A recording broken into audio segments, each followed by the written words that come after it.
For the last 72 hours, it's been hell for me. Former ABC News science editor and Titanic diver Dr. Michael Guillen broke down while talking about the missing Oceangate submersible.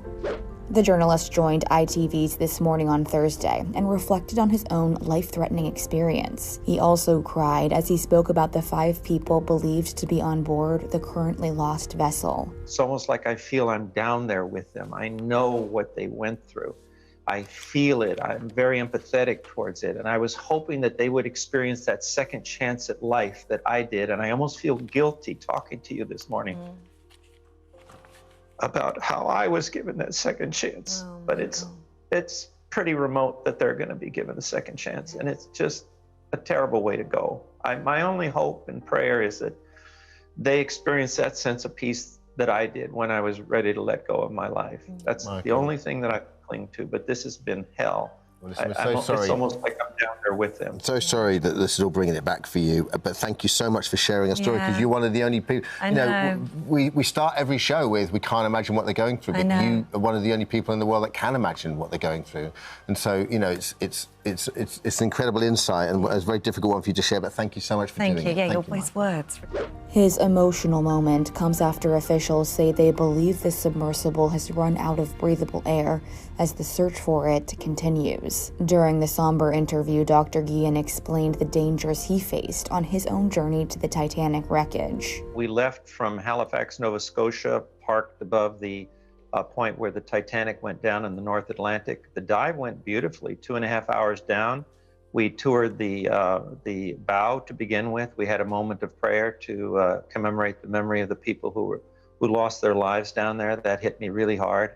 And then the problem started when we started going towards the stern. You'll recall the Titanic broke into 2 pieces. The bow went straight down, the stern did a somersault, landed on its back, exposing the propeller. So my attention was on that propeller. It sticks out like a sore thumb. It's very shiny, very large compared to kind of the shades of gray that are down there. It's almost like being on the lunar surface. And then I sensed that my sub was accelerating, which struck me as odd. We should be decelerating. We're approaching this huge propeller. And I later found out that we got caught in an underwater current. They do exist down there, believe it or not. And it just slammed us right, and we somehow got wedged behind the blades of the propeller, which is much larger than our little sub, and the inverted poop deck. And we saw these huge chunks of the Titanic coming down on us, and we knew almost immediately, after a moment of confusion, like, what just happened? Like being in a car wreck. You're driving along 1 minute, it's a beautiful sunny day, everything is going well, and then boom, all of a sudden, you're thrust into this, and like, we all fell silent because we didn't want to disturb the pilot. He was at the edge of his seat at that point, really trying to communicate with the mothership in Russian. We didn't know what he was saying, but we could tell from the intonation of the voice that we were in real serious trouble. Up until then, everything was going fine, and you almost forget where you are. You know, you're just so focused on seeing this ship, this famous ship, and you can't believe that you're actually down there touring and sensing the presence of the people whose lives were lost down there. It's very palpable. You can feel their spirit, their presence, whatever word you want to use. And so this came out of nowhere. And when that happens, my scientific brain immediately goes into, okay, let's solve this problem, right?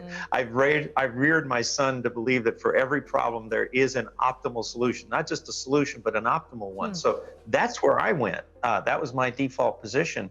And very quickly I found out, wow, there are no ways out of here. You're under 2.5 miles of water in the middle of nowhere. You can't just call the tow service. They're not going to just tow you out. And that was hard for me. That was a hard pill for me to swallow. And it hit me like a brick wall. And I felt the sadness. I thought of my wife. I'd never see her. And I really, at that point, knew that this was the end of the road for me. But it was somewhere between a half hour and an hour, but it seemed like an eternity, because every minute down there that you're stuck and you're literally buried alive in this tin can, there's no other way to put it, not buried alive in ground, but you're buried alive in the water. And so it just stretches out for an eternity. You lose any sense of time. But it was somewhere between a half hour and an hour, I say the better part of an hour, that we finally sensed that something had happened. The sub quieted down. We had a sense of floating. Remember, it's utterly dark down there. There's absolutely no light whatsoever. And so you're just going by feel and by noise. And we sensed floating. And so I turned to my pilot at one point, curious as to what happened. And I said, okay, very trepidatiously. And then he turned and with a big smile and his thick German, Russian accent, I'll never forget, he said, no problem. God, for a moment, relief. I went, what do you mean no problem? What? Does that mean?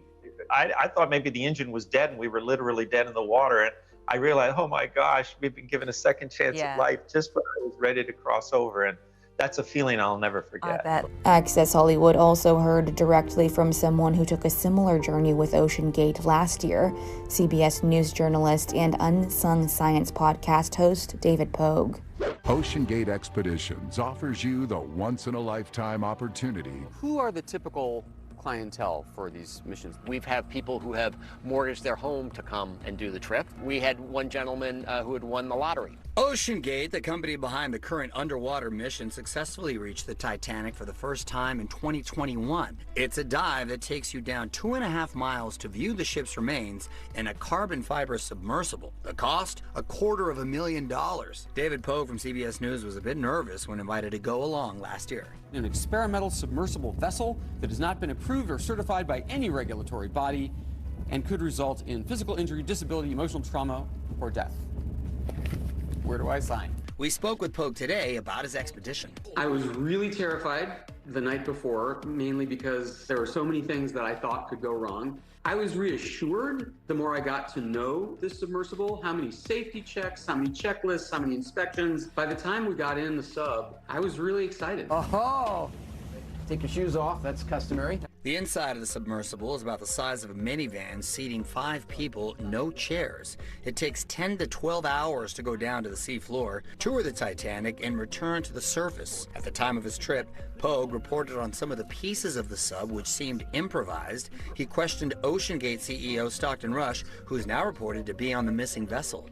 We run the whole thing with this game controller. This submersible has some elements of MacGyver-y jerry-rigness. I don't know if I'd use that description of it. The pressure vessel is not MacGyver at all, because that's where we work with Boeing and NASA and the University of Washington.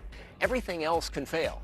Your thrusters can go, your lights can go, you're still going to be safe. There is no GPS underwater. The surface ship guides the sub to the shipwreck by sending text messages. My expedition last summer, on the 4th day, a team went to the bottom and got lost for 2 or 3 hours, meaning they were driving around in the dark and couldn't find the Titanic, but they were still in communication with the ship. I will say that Oceangate is a safety culture, and they have this 3 strikes rule.